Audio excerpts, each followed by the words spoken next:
اعوذ باللہ من الشیطان الرجیم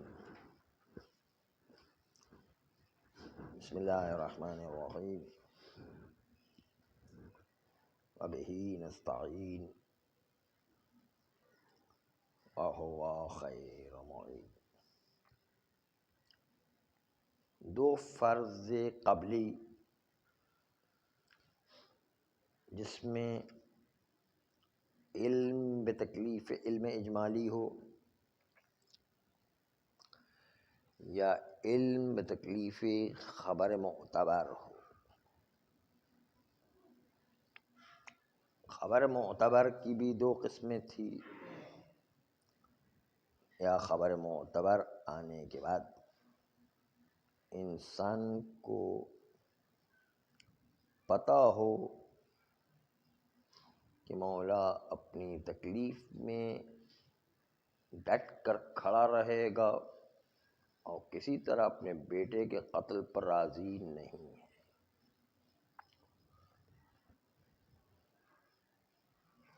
تو دوسرا احتمال یہ ہے کہ نہیں، مصلحت دین کی خاطر مولا راضی ہے کہ بیٹا قتل ہو جائے، لیکن لوگوں کو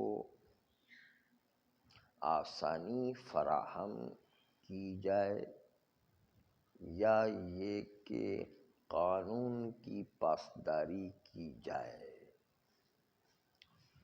قانون کی پاسداری کو بچانے کے لیے وہ شبہ محصورہ اور غیر محصورہ دونوں میں اجازت دے رہا ہے کہ اطراف علم اجمالی کو ترخیص اور اجازت مرتکب ہو سکتے ہیں۔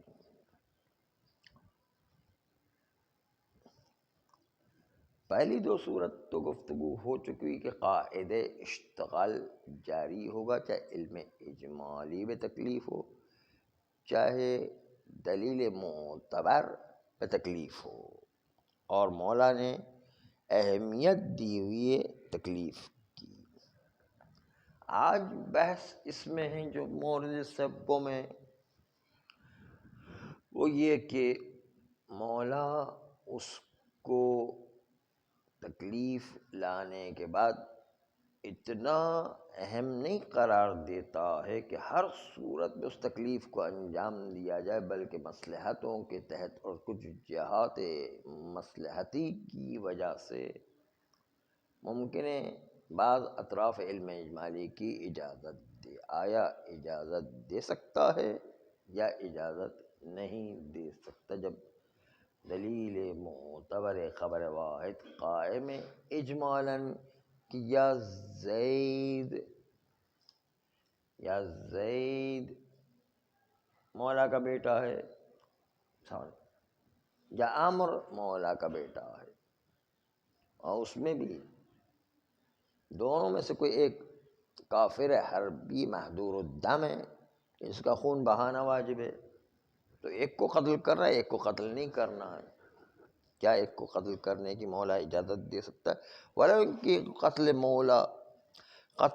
کرنا ایک کا مولا کے حکم سے ممکن ہے اس کے بیٹے کا قتل ہو جائے۔ یہ دوسری صورت یہ ہے کہ ترخیص کی بعض افراد کو اجازت دے سکتا اطراف علم اجمالی میں، بلکہ اگر اطراف علم اجمالی میں اجازت دے سکتا تو وہ تو چھوڑ دے، بعض اطراف تو چھوڑ دے، بلکہ کیا مخالفت قطعیہ کی اجازت دے سکتا ہے یا نہیں؟ مخالفت قطعیہ کی بھی اجازت ممکن ہے مصلحتوں کے تحت، کچھ جہات کے تحت، جس جہات کی وجہ سے انسان کو یہ لگے کہ شارع دین کے قانون کی رعایت کرنے کے لیے اپنے بیٹے کی قربانی دینے کو بھی تیار ہے۔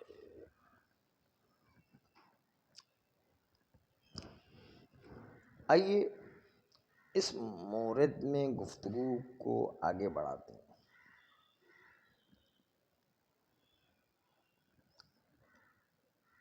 مخالفت قطعیہ کا مطلب یہ ہے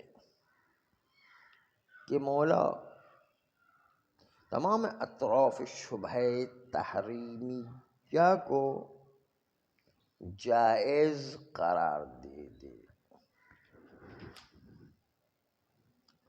اور شبہ وجوبیہ میں تمام اطراف شبہ کو انجام دینے کو واجب نہ قرار دے کہ آپ کو جمعہ پڑھنے کی بھی ضرورت نہیں، آپ کو ظہر پڑھنے کی بھی ضرورت نہیں، آپ کو اس زید کو بھی قتل کرنے کی اجازت ہے اور آپ کو عمر کو بھی قتل کرنے کی اجازت ہے۔ اس طرح مخالفت قطعیہ یا مخالفت قطعیہ شبہ وجوبیہ میں، مخالفت قطعیہ شبہ تحریمیہ میں، دونوں میں اجازت دے سکتا ہے یا نہیں۔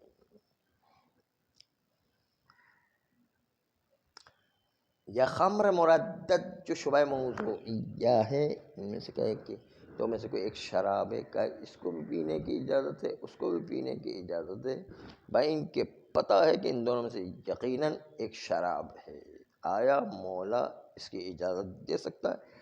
جبکہ اجتنب عن الخمر اپنی جگہ پر کھڑا ہوا ہے، علم اجمالی یا دلیل معتبر اجمالی موجود ہے کہ دو میں سے کوئی ایک لیوان خمر ہونے کی سے اجتناب کرنا واجب ہے، اس کے باوجود ترخیص دے سکتا ہے یا نہیں؟ اشکال جو ترخیص میں واقع ہوتے ہیں وہ دو اشکال تمام اطراف کو ارتکاب کرنے میں یا تمام اطراف کو ترک کرنے میں دو اشکال وارد ہوتے ہیں۔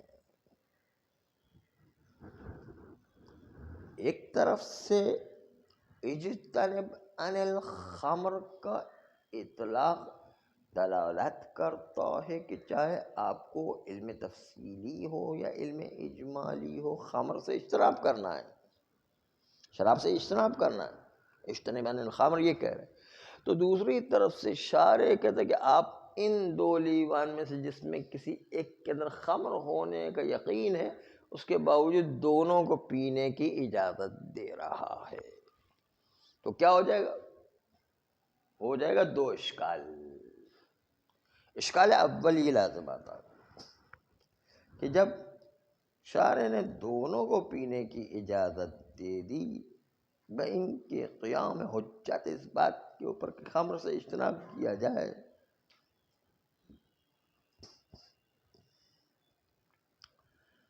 پہلا اشکال یہ ہے کہ المعصیۃ قبیحۃ عقلاً، معصیت انجام دینا قبیح ہوا کرتا ہے عقلی طور پر،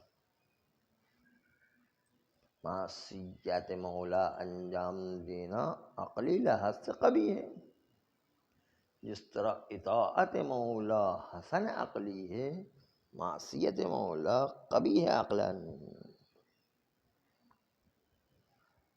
جب قبیح ہے، اگر مولا چاہے ایک مورد میں معصیت کرنے کی اجازت دے دے تو یہ اجازت پلٹتی ہے اس بات کی طرف کہ مولا قبیح کام جو عقلاً قبیح ہے اس کو انجام دینے کی اجازت دے رہا ہے، کیونکہ علم اجمالی کے دونوں طرف جو ہے اس کی اجازت دے دی، اس کو بھی قتل کر سکتے ہیں، اس کو بھی قتل کر سکتے ہیں، یہ لیوان بھی پی سکتے ہیں، یہ لیوان بھی پی سکتے ہیں، دو میں سے کوئی ایک شراب معلوم ہے جبکہ، تو یقیناً جو مولا نے معصیت قبیح کی جو عقلاً قبیح ہے اس کی مولا نے اجازت دے دی ہے۔ نہیں، جب مولا اجازت دے دے جو حکیم علی الاطلاق ہے، یہ مقام حکمت کے ساتھ سازگار نہیں ہے کہ اللہ معصیت قبیح کی اجازت دے دے۔ ایک امر قبیح عقلی مسلم، اس کی اجازت شارع کی حکمت کے خلاف ہے کہ وہ قبیح کام کی اجازت دے دے۔ یہ اشکال اول ہے۔ اشکال دوم تناقض، ایک طرف سے کہہ رہا ہے اشترب عن الخمر، دوسری طرف سے کہ شراب پی سکتے آپ۔ ایک طرف سے کہا کہ شراب سے بچو، دوسری سے کہتا ہے شراب پی سکتے ہو آپ، اس لیے کہ دونوں کو اجازت دے دیا، اس کو ہم نے شراب پی سکتے، یہ لیوان بھی اٹھا کے پی سکتے، وہ لیوان بھی اٹھا کے پی سکتے، اس کو بھی قتل کر سکتے، اس کو بھی قتل کر سکتے۔ اس کا مطلب ہے ایک طرف سے کہا اجتنب عن القتل یا اجتنب عن قتل بلدی، دوسری طرف سے کہ دونوں کو قتل کر سکتے ہیں، تو اجتماع نقیضین ہو جائے گا، تناقض پیش آ جائے گا کہ مولا کے اپنے کلام میں تناقض واقع ہو جائے گا۔ اس اشکال دوم یہ ہے کہ یہ تجویز معصیت مستلزم تناقض ہے۔ خود مولا کے کام میں اور شان مولا میں یہ ہے کہ مولا کے اپنے ذہن کے اعتبار سے دیکھا جائے کہ تجویز مولا کرے تو ایک طرف تو مولا واعظ کر رہا ہے کہ آپ شراب پی سکتے ہیں، دوسری طرف جو ہے وہ اجتنب عن الخمر بھی ہے۔ بس خمر والی مثال میں دونوں کے اندر خود مولا کے ارادے میں تناقض واقع ہو جائے گا۔ یہ دو تالیہ فاسد لازم آتے ہیں اگر مولا اگر علم اجمالی یا دلیل معتبر اجمالی کے اندر اجازت دے دے تو خود اجازہ معصیت اور اجتناب عن الخمر دونوں کے درمیان تناقض لازم آتا ہے اور معصیت قبیح کی اجازت دینا لازم آتا ہے، اور یہ قابل قبول نہیں ہے کہ مولا جو ہے اپنے ارادے ہی میں تناقض رکھتا ہو، کبھی کہے ہاں کرو کبھی کہے نہیں کرو۔ مولا کے اپنے ارادے میں تناقض،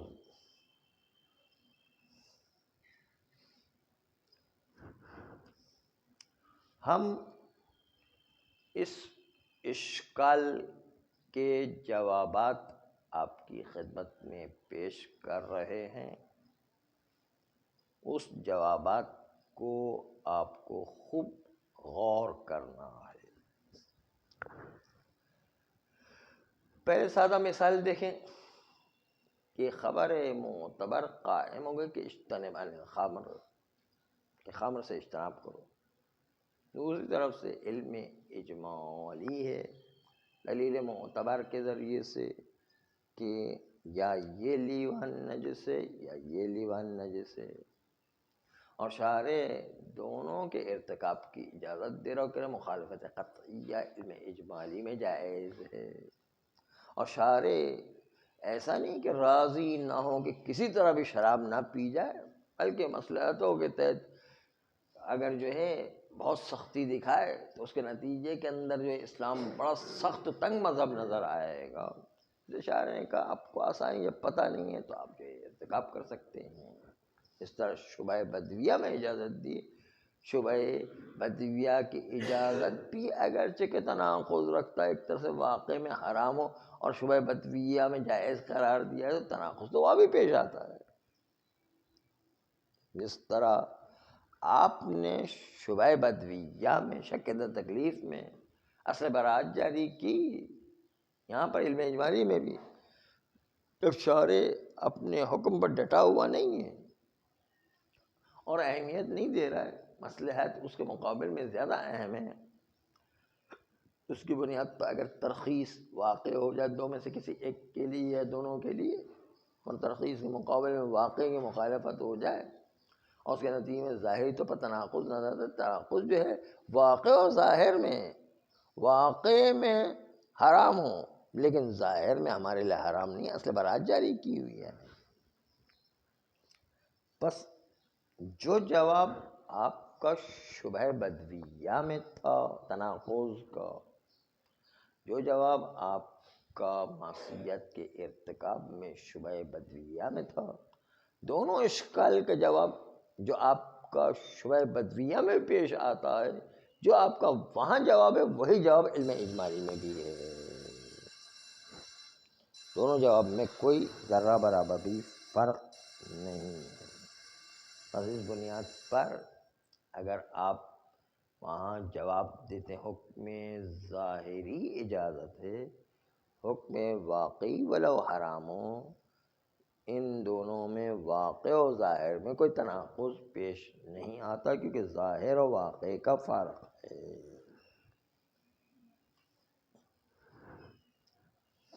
اس لیے جواب نغزی یہ ہے کہ جو جواب آپ شبہ موضوعی شبہ بدویہ میں پیش کرتے ہیں وہی جواب ہمارا علم اجمالی میں ہے۔ حکم واقعی اور حکم ظاہری کو جمع کیا جا سکتا ہے اور کوئی تناقض پیش نہیں آتا ہے اور کوئی ارتکاب در معصیت پیش نہیں آتا ہے۔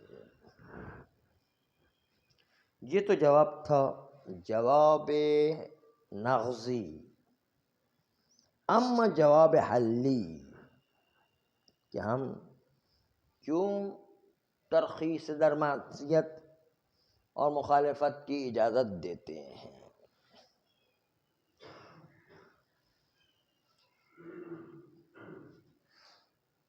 عنوان معصیت صرف مخالفت ایک تکلیف واقعی نہیں ہے، یعنی تکلیف واقعی کی مخالفت کرنا موجب نہیں بنتا کہ انسان معصیت کر رہا ہو، بلکہ تکلیف واقعی کی مخالفت کے ساتھ ساتھ ہمارا وظیفہ بھی واقعی ہو اور پھر مخالفت کریں تو معصیت ہوگی، لیکن ہمارا وظیفہ تو واقعی تو ہے ہی نہیں، ہمارا وظیفہ تو ظاہری احکام پر عمل کرنا ہے جو ہمیں دلیلوں سے ملا کرتے ہیں۔ ہم واقعے کے مکلف نہیں ہیں، ہم تو ظاہر کے مکلف ہیں اور ظاہری دلیلوں سے ہمیں جو احکام ملے ہیں ہم ان کے مکلف ہیں۔ اس لحاظ سے واقع کی مخالفت سے کوئی معصیت وجود میں نہیں آتی، اس لیے آپ کا یہ کہنا کہ قبح معصیت کو انجام دینے کی شارع اجازت دے رہا ہے یا قبح معصیت کا سوال ہی نہیں ہے، اس لیے کہ معصیت ہی نہیں ہے، اس لیے کہ واقع کی مخالفت کرنا معصیت نہیں ہے، بلکہ حکم الہی جو آپ کو دلیلوں کے ساتھ ملا ہے اس کی مخالفت کرنے سے حرمت و معصیت آیا کرتی ہے، نہ واقع کی مخالفت سے۔ واقع ہمیں کیا پتہ کیا لکھا ہوا ہے، واقع ہمیں کیا پتہ کہ ان دو لیوان میں سے کون سا نجس ہے، واقع ہمیں کیا پتہ کہ ہم جو ہے روزانہ جاتے ہیں اور جانے کے بعد جو ہے کتنی چیزیں کھا رہے ہوتے ہیں اس میں کون سی نجس ہے، کون سی غصبی ہے، کون سی جو ہے پاک ہے، سوال کرنا ہمیں کچھ نہیں پتہ ہوتا ہے۔ واقع میں ہمیں کیا پتہ کیا چیز نجس ہو گئی، کون سی جو ہے چیز غصبی ہے، کون سی مباح ہے، کون سی پاک ہے، ہمیں کیا پتہ ہے؟ ہم تو ظاہری تو پاک سمجھتے ہیں، اس کو جو ہے کھا لیتے ہیں، ہم کو تھوڑی پتہ ہو کہ واقع میں یہ اس نے جانور صحیح طرح ذبح کیا ہے یا نہیں کیا، ہمیں کیا پتہ جانور صحیح ذبح ہوا ہے یا نہیں، ہمیں کیا پتہ ہے؟ اور جانور جو ہے اس کا اپنا تھا یا چوری کا تھا یہ ہمیں کیا پتہ ہے نہیں، ہم تو ظاہری تو پر دیکھتے اس کا ہے تو اس کے حساب سے ہم جو ہے وہ جانور جو سے گوشت خرید کر لے کر آتے اور پکڑ جی جی ہاں پتہ نہیں، یہی بہت اچھی بات ہے کہ شبہ موضوعیہ میں پتہ نہ ہونا ہی جو ہے انسان کی نجات کا باعث ہے. جب تک پتہ نہیں تب تک جو ہے انسان کھا سکتا ہے. تو اس لیے جو ہے بات اصل یہ کر رہے کہ آپ اتنا ایک ایک سانس پر آپ دیکھتے جائیں، جو بھی کام انجام دے رہے پتہ نہیں وہ جائز تھا کہ نہیں تھا، ہمیں کیا پتہ ہے. واقعے کو دیکھے تو ہمیں کیا پتہ ہے. ہم یہ یہاں پر بیٹھ کے سانس لے رہے ہیں، وہ بھی جائز ہے یا جائز نہیں، ہمیں کیا پتہ ہے. ہو سکتا ہے یہ کسی کی غصبی جگہ ہو، ہم نے خرید لی ہو اور پتہ ہی نہیں چل رہا ہے کہ وہ راضی ہے کہ نہیں راضی ہے. تو پتہ کپڑے خرید کر لائے، یہ جو ہے کھانا خرید کر لے کر آئے، اور کون سی چیزیں، اور جو ہے کنڈے کی نیاز کھانے جا رہے ہیں، پتہ نہیں اس کے اندر جو حلال ہے حرام ہے کیا پتہ ہے. ہم جا کے چپ چاپ سے کنڈے کی نیاز کھا کے اس میں تو جو ہے بہت مزہ آ رہا ہوتا ہے. تو یہ کوئی ہم ظاہر کے مکلف، ہم واقعی کے مکلف نہیں ہیں. اور ظاہر بھی ہم اپنی سمجھ کے اعتبار سے مکلف ہیں. دوسروں کی سمجھ کے ہم جو ہے وہ دوسروں کی سمجھ کے مکلف نہیں ہیں کہ دوسرا کیا سمجھ رہا ہے. ہو سکتا ہے کہ وہ جو ہمیں غلط سمجھ رہا ہو، جبکہ ہم اپنے سمجھ کے لحاظ سے بالکل صحیح کام کر رہے ہیں. ہم اپنی سمجھ کے مکلف ہیں، دوسروں کی سمجھ کے مکلف نہیں ہوا کرتے. اور اسی لیے عوام بہت بڑی غلط فہمی میں شکار ہے کہ مولوی لوگ تو اپنے لیے کوئی نہ کوئی راستہ نکال دیتے. نہیں، مولوی اپنے حساب سے بالکل صحیح کر رہا ہوتا ہے، لیکن عوام کو اس کو غلط نظر آ رہا ہوتا ہے.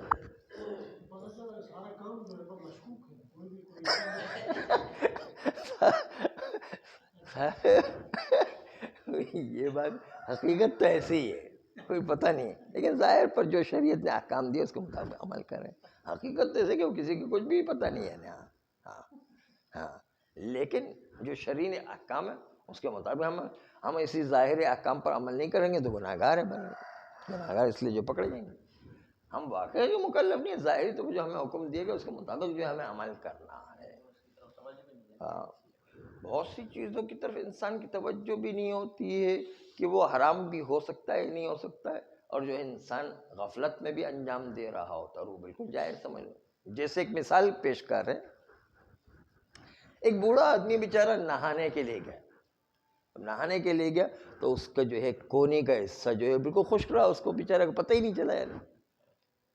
لیکن اس نے اپنی سمجھ کے لحاظ سے غسل صحیح سمجھا ہے تو اس کا غسل صحیح مانا جائے گا اس کے لیے. حالانکہ ہم دیکھ رہے ہیں کہ اس کا جو ہے حصہ غسل میں کچھ باقی رہ گیا ہے، تو ہماری سمجھ نہیں چلے گی، اس کی اپنی سمجھ چلے گی. اپنی سمجھ کے لحاظ سے مکلف ہے، اس لحاظ سے اس کے غسل اس کے لیے صحیح مانا جائے گا. ہمارے بتانا ضروری، شبہ موضوعیہ میں اس کا اپنا وظیفہ ہے نا. شبہ موضوعیہ میں کوئی غلط کام انجام دے رہا ہو تو تحقیق کرنے کی بھی ضرورت نہیں ہے اور ہمیں بتانے کی بھی ضرورت نہیں ہوا کرتی، وہ اپنے کام کا خود ہی مکلف ہوا کرتا ہے. مثلا شبہ موضوعیہ میں ایک لسٹ چھپی تھی کسی زمانے میں، مثلا کہ فلاں چیز حرام ہے، فلاں چیز حرام ہے اس لیے کہ یہ اسرائیل کو مدد کر رہا ہے. تو آغا خامنہئی اور آغا سیستانی کا فتویٰ یہ تھا کہ جو بھی کمپنیز اسرائیل کی لابی کو مدد کر رہی ہے ان کی پروڈکٹ اور ان کی چیزوں کو خریدنا حرام ہے، ان کا استعمال کرنا حرام ہے. یہ فتویٰ تھا. اب لوگوں نے انٹرنیٹ پر تحقیق کر کر کے جو ہے نکالا کہ کوکو کولا بھی حرام ہے، ٹیلینور بھی حرام ہے، فلاں صابن بھی حرام ہے، فلاں کریم بھی حرام ہے، فلاں ہاں بس سمجھ لیں.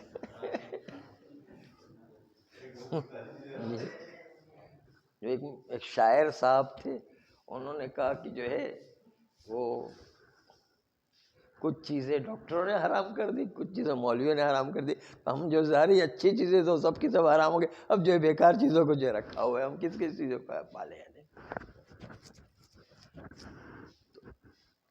تو مسئلہ ایسا ہوتا ہے کہ یہ جو پوری لسٹ نکالی ہوئی ہے اس لسٹ کا کوئی اعتبار نہیں ہے. جس کو یقین ہے، جس نے انٹرنیٹ پر تحقیق کی اور تحقیق کرنے بعد اس کو یقین ہو گیا اس کے لیے حرام ہے. باقی سب کو اس کی بات ماننا کوئی ضروری نہیں ہے، کیونکہ ہمیں تو پتہ ہی نہیں ہے. واقع نہیں. اس لیے ایک دفعہ ہم جو ہے کسی جگہ پر نیاز کے لیے گئے, وہاں پر کوکو کولا کی بوتلیں بٹنے لگی. تو ہم نے کہا بھائی ہمیں تو تھوڑا اس میں یقین آتا ہے کہ یہ کوکو کولا والے جو ہے نا اسرائیل کمپنی کو مدد کرتے, اس لیے ہم تو نہیں پی رہے. تو سب نے کہا کہ ہاں واقعی یہ اسرائیل کو مدد کرتا ہے. تو میں نے کہا پھر آپ بھی پینا چھوڑ دیے. کہا نہیں یہ تو نہیں چھوڑ سکتے. تب اتنی کوکو کولا کی بوتل چھوڑنے کو تیار نہیں, نعرے بہت بڑے بڑے لگا رہے کہ ہم جو ہے ہم اسرائیل کے مخالف ہیں. خالی اسرائیل کے مخالفت میں نعرے لگانے سے تھوڑی تو عمل بھی تو کرنا ہوتا ہے. ہاں عمل کے بدل خالی کوکو کولا کی بوتل چھوڑنے کو تیار نہیں, تو باقی اور کیا کریں گے بتائیے. تو یہ پریکٹیکلی آپ دیکھیں گے کہ خالی لوگ نعرے بہت لگا رہے ہوتے ہیں, حقیقت پر عمل کرنے کو تیار نہیں ہوتے ہیں.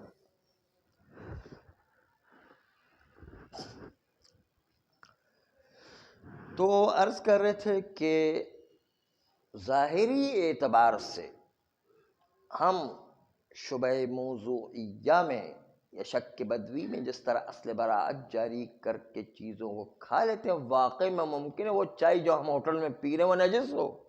واقع میں وہ چائے جو ہم ہوٹل میں پی رہے وہ غصبی ہو, غصبی دودھ کی بنائی گئی ہو, ہمیں کیا پتہ ہے نہیں, لیکن ہم پی لیتے ہیں. اصل برات جاری کرتے ہیں, اصل الطہارت جاری کرتے ہیں, ہم پی لیتے ہیں.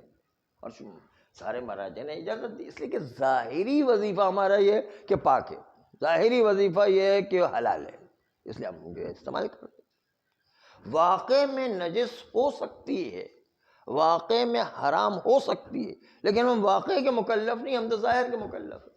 اس لیے ظاہر پر عمل کریں. کہتے جس طرح شبہ بدویہ میں آپ ظاہر کے مکلف ہو کر وہاں پر واقع کے مکلف نہیں ہیں, اگرچہ کہ واقع میں حرام ہو اور آپ ظاہری طور پر حلال سمجھیں, ظاہری طور پر تناقض بھی نظر آتا ہے, لیکن ظاہر اور واقع کے تناقض کو تناقض نہیں مانا جاتا. اس بنیاد پر جس طرح شبہ بدویہ میں آپ نے اصل براعت جاری کر کے اصالت الطہارت جا کر اصالت الحلیت جاری کر کے اس چیز کو استعمال کیا, اسی طریقے علم اجمالی میں بھی ہم کریں گے. علم اجمالی میں بھی واقع میں حلال ہے یا حرام ہمیں نہیں پتہ. اگر حرام ہو اور ظاہری طور پر اصل براعت جاری کر کے ایک طرف علم اجمالی کا ارتکاب کیا جائے اور اس کے نتیجے میں واقع میں وہ حرام نکلا ہے, تو ظاہری طور پر ہم نے اصل براعت جاری کیا تھا اور اس کے نتیجے میں اصل براعت ظاہری وہ ہمارا وظیفہ تھا, اس پر عمل کیا, واقع میں حرام بھی نکلا ہے, پھر بھی ہمیں جو ہے وہ مستحق کے عقاب نہیں مانا جانا چاہیے. جس طریقے شبہ بدویہ اور شبہ موضوعیہ میں اصل براعت جاری کرنے کے نتیجے میں ہم مستحق کے عقاب نہیں ہوا کرتے. بس علم اجمالی میں شک بدویہ والا قانون جاری کریں. صلی اللہ